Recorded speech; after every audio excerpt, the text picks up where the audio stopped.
اب یہ جو میں کہتا ہوں بار بار اس طرح کے فقرے اور اس طرح کی عبارتیں، اس کے پیچھے اس میں مشکل یہ ہے کہ ایک طویل مطالعہ ہوتا ہے.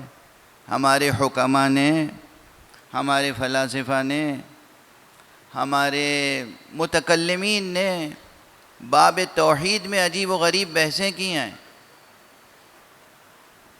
دیکھیے کبھی کبھی ہمارے کہہ کے ہم غیروں کو بھی سمیٹ لیتے ہیں اپنے ساتھ.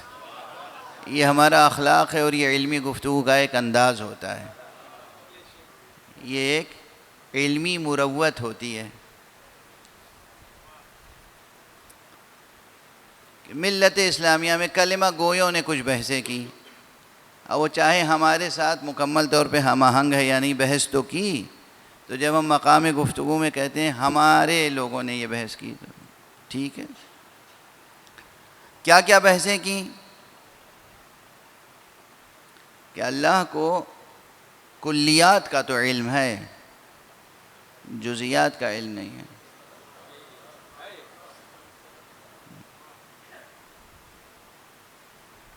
بطور مثال یہ ذکر کر کے آگے بڑھ جاؤں. دلیل کیا لائے؟ کہ کلیات کا ادراک تو عقل مجرد کر لیتی ہے.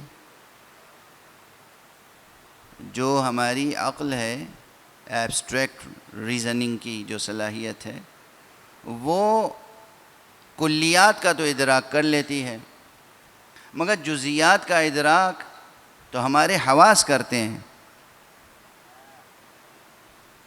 اس دیوار کا رنگ ہماری آنکھ دیکھتی ہے کہ رنگ کیا ہے.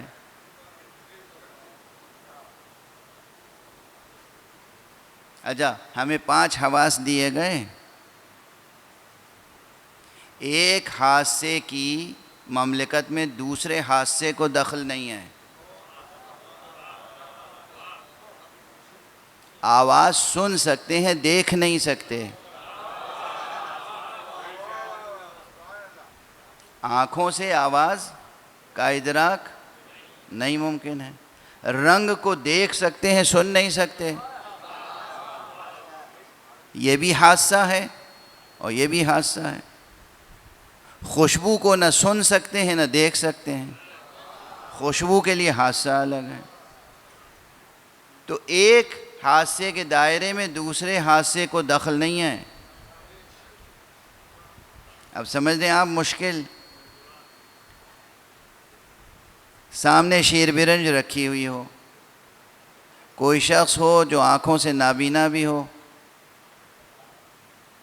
اور اس کی زبان بھی متاثر ہو، لذت آشنا نہ ہو، اسے آپ کیسے سمجھائیں گے کہ یہ شیر برنج سفید ہے اور شیریں ہے؟ نہیں سمجھا سکتے نا. تو جزئیات کے ادراک کے لیے، جزئیات یہی ہیں، جزئیات کے ادراک کے لیے یہ حواس خمسہ چاہیے. دیکھنے والی چیزوں کے لیے آنکھ چاہیے، سننے والی چیزوں کے لیے کان چاہیے، لذت کے لیے زبان چاہیے، خوشبو کے لیے شامہ چاہیے، اور قوت لامسہ چاہیے. اللہ سبحانہ و تعالیٰ کے پاس تو نہ آنکھیں ہیں، نہ کان ہے، نہ زبان ہے، اور جسم نہیں رکھتا. جب جسم نہیں رکھتا اور یہ نظام حادثہ اس کے پاس ہے نہیں، تو پھر کیسے ممکن ہے کہ وہ جزئیات کا درک کرے؟ کیا اشکال ڈھونڈ کے لائے ہیں.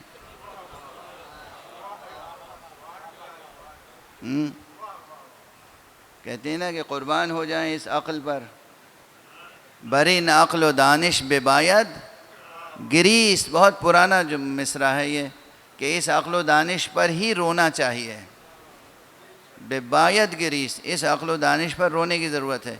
کہ بحث کیا کی کہ اللہ کلیات کا علم تو رکھتا ہے، جزئیات کا علم نہیں رکھتا، چونکہ اس کے پاس حواس نہیں ہیں. وہ بے حواس اتنا سمجھ لے کہ اللہ حواس نہیں رکھتا، اللہ حواس کا خالق ہے.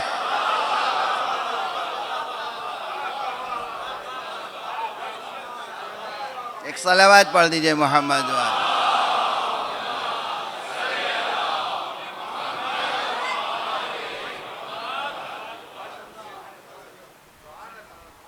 اللہ حواس کا خالق ہے،